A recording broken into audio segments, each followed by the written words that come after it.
Here we are at the 2023 Grand National Roadster Show, and I'm with Joe Kugel, and that last name may ring a bell, and that's because he is one of the brothers that runs Kugel Components, along with their sister Geraldine. And for those of you who are old like me, you're going to know Jerry Kugel, and Jerry's been a lifelong hot rodder and the inspiration that got Kugel Components up and running. But today, this is all about Joe and his 32 Ford Roadster. Joe's in competition for AMBR, America's Most Beautiful Roadster. But I should shut up now, and I'm going to turn this over to Joe. And Joe, I want you to tell us, let's start with the color. Tell us about the color of the body and what you're doing with the wheels. Okay, so, well, the color, I saw a 2014 Porsche 50th anniversary at a Cars and Coffee one morning, and I said, whoa, that color needs to be on a 32. Okay. So, Mark Mahood in Anaheim mixed some colors up for me, and we went through about 4 or 5 different shades, and we came up with this one. I said, that's it, you nailed it. And I go, where is it from? Where'd you get it from? And he says, I custom made it. And he says, I call it Kugel Gray. And I go, really? Kugel Gray? So that was it. So if I open up the PPG catalog, I can look up Kugel Gray? Well, I doubt it. No, I doubt it, right? Okay. I don't know what Mark did, but that's what he did. So it's PPG, and well, that's it's great. Just the color I wanted. So. Now, the car has a great rake, but it's the darkness of the wheels and the tires and the body that give it a very sinister hot rod look. Right. Tell us what you did on the. Tell us what the wheels are and the tires, but what did you do to finish them? You know, I just wanted something different than the norm. So Mike Curtis made these wheels for me. They're machined out of a chunk of aluminum. I said I wanted a Halbrand style wheel, but the sizes that I wanted, you know, you couldn't find. You know, the back spacing and the width and all that. So so they machined them for me, and I liked I said I wanted a center nut put on there, and then the coating. It's Cerakote. Cerakote is a process that they use on handguns and rifles and stuff. So I was really attracted to that because there's really nothing, you know, powder coating's too thick and gaudy and didn't look good. So Cerakoting was the thing, and then the problem there was they had 4 or 5 different blacks. So I'm like, oh gosh, you're killing me. So I wanted a flat, grayish black looking to go with the gray color, and hopefully I nailed it, but you know, I love it, I like it, and that's how we came up with it. Tell us about the motor. What do you have going on? So on the engine, of course, like this whole car is a little different than anything. I wanted a different engine, so I did a 427 cubic inch Cleaver. You're going to tell me that's part Cleveland and part Windsor? It's a Cleveland and a Windsor. Okay, so tell me who's what. It's a Dart Windsor block. Okay. And Cleveland Edelbrock heads. So it's basically similar to a Boss 302, but it's not. You know, it's what they call a cleaver, and that's what I wanted. Now, explain why you use those heads. I just love the look of a Cleveland head. Okay, now, am I right in assuming they had larger valves and better breathing? So up on the top end, this thing is going to make some horsepower. Yes. Okay. Yeah. So it's up there. What's the induction? What do you use? The induction, I use Borla. Okay. Borla 8-stack, and that's a Windsor intake manifold. So to combine the Windsor intake with Cleveland heads was a whole nother animal. So there's adapter plates and water jackets, and it was pretty involved. Yeah. Another reason why I wanted the Windsor block is because Vintage Air runs the Front Runner kit. It fits. Yes. Well, that's big. Because I wanted air conditioning and power steering, and Vintage Air, I've used many of them, and they bolt right up to that Windsor block. So Cleveland block wouldn't have worked. So all right. Well, see, that's good. That's another good reason why. Now, we're up here in the front. We've talked about a little bit about the body and paint and the wheels and tires. What's the frame under this? What's the chassis? So I started with a pair of rails from ASC. Yeah. Stock 32 Ford frame rails. And then I put them in my fixture, and I made the whole center section round tube, and went from there. I just built it all myself. Boxed the frame rail, obviously. And let me take a stab at what front and rear end are under this car. So tell me. So it is our own Kugel independent IFS and IRS systems, fully independent, power steering, power brake, disc brakes. What about the steering? What is the steering? It's yours that you sell yes. with your. Yes, it's our kit. We use Flaming River Power Rack. Okay. What about the brakes? The brakes are all Willwood. Okay. I used a Hydrotech Hydro Boost with a Willwood master cylinder, and 6-piston Willwoods in the front, 4 pistons in the back. Okay. So it's got killer brakes. All right, and then we're up here in the front. What sheet metal is this? This is Brookville. Okay, now did you modify any of the sheet metal up here? The only modification would be the rear fenders, bob 2 inches, and the rear frame horn covers. And you used a stock gas or stock configuration? Stock configured 15-gallon tanks. Tanks, gas tank? 32 gas tank. Okay. Yep. What about the spreader bars? Now I'm noticing the spreader bars front and rear, have they been Cerakoted? They have been Cerakoted, yes. Okay. All the trim on the car that's normally polished on a 32 Ford, again, I wanted something different than the norm that everyone does, is the buckles and the latches and the door handles, the gas caps, all Cerakoted. Well, what about the windshield posts and frame? Those look all Cerakoted. Now, have you chopped the windshield? It's a 3-inch chopped windshield. Okay. Yeah. Now we're sitting here on this side of the car and we're looking into the interior.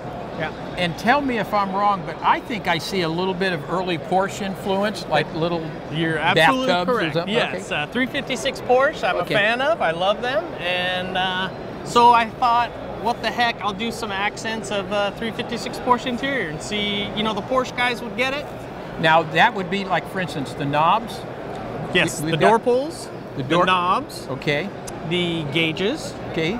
And what about the little, what look like AC ducts on the side? Those are just my design. Okay. Yeah, I wanted AC, and what's out there in the market for AC vents, to me, are just doesn't awful work for a 32 Ford Dash. I mean, there's other cars that would be fine, but I wanted to make something very similar.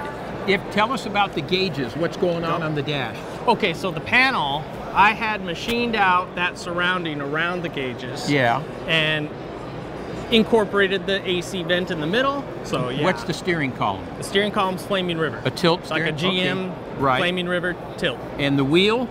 The wheel I had machined out of a chunk of aluminum from Mike Curtis. Okay. To resemble the 356 Porsche. Okay. So it's a 14-inch wheel instead of a stock big old 16-inch. And I noticed 3 pedals, so I must have me a manual transmission hiding in there. What do I have? Oh gosh, a McLeod 5-speed. Okay, now are they still doing those? I heard they stopped making them. Okay.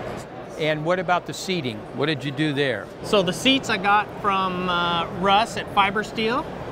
He reproduces the Porsche 356 Porsche seats. Okay. So I said, perfect, I got those, and they're on tracks, and they tilt forward just like the Porsche 356. Now, I don't see a top on the car. Is it going to get a top at some point? Correct. And what's going to be there? We'll have to have a top. So it'll be a top, black top. Sid Shavers will be doing that next month or so.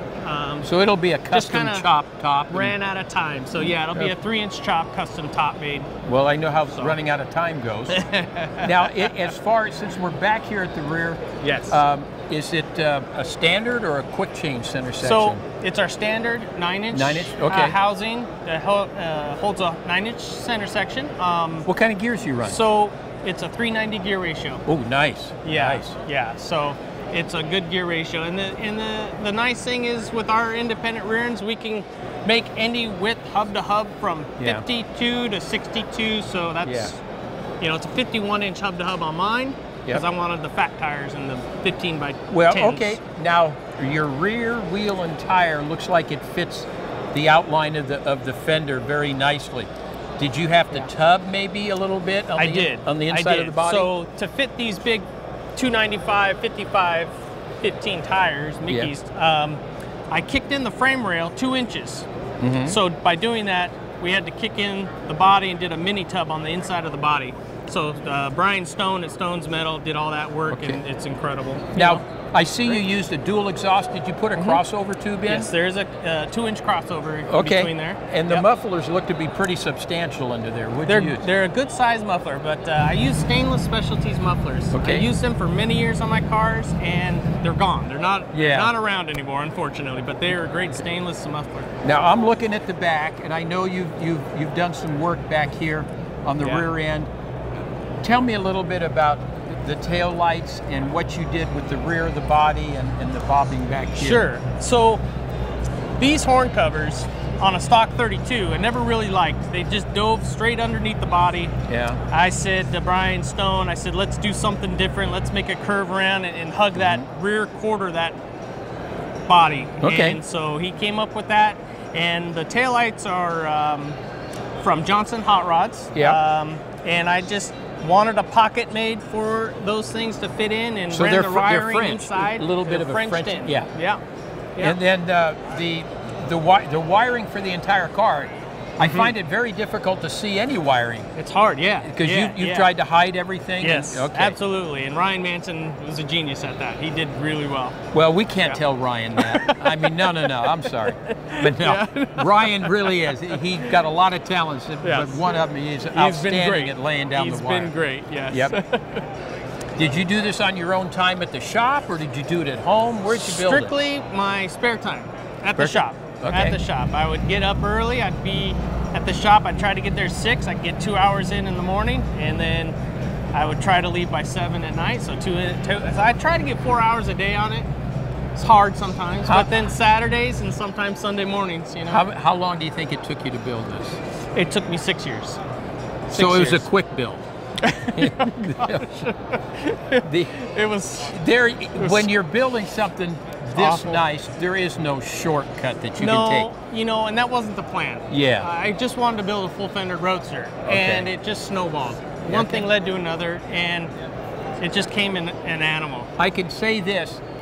Anytime you build a car, the first time you fire it up and drive it is always kind of a fun, yeah. nervous moment. Oh gosh. Now, I heard that you thought having your dad take it for the first drive was a good idea. What Well, exactly happened when he took I it out? gotta say, I took the first drive. Okay. But All I right. said, Dad, you gotta take this for a spin, see what you think. Okay. That was a mistake. That was a mistake. Yeah, gosh. Well, what did he say when he came back? Well, What did you not say? what he said, what I heard. Okay. I All hear right. this roar coming down the street on Yeah? it, first, second, third gear. I'm like, holy smokes. man. And he comes into the driveway and Yeah. he says, looks up at me and says, this thing's got a lot of power. Yeah. And so I can tell everyone who's looking at this video that at Modern Rodding, we were excited to be able to shoot this car when it was just a chassis. That's and right. then we've gotten some more construction photos, and we're looking forward to doing those stories. And of course, we're looking forward to the final feature on this car for Modern Rodding. I mean, it's going to be fantastic. So everybody who's, if you're not here at the Grand National Roadster Show, we wish you could be, because boy, it's a tremendous show this year. And seeing this car in person is just a hoot. He did everything. Joe he made it right. I mean, it sits beautifully. It's got the sinister hot rod look. It is just great. So, Joe, I want to thank you very much. Thank you, Brian. And wish you the best of luck in the AMBR competition. Thank you. We know it's going to stand tall. Thank you very much. I appreciate it. You're welcome.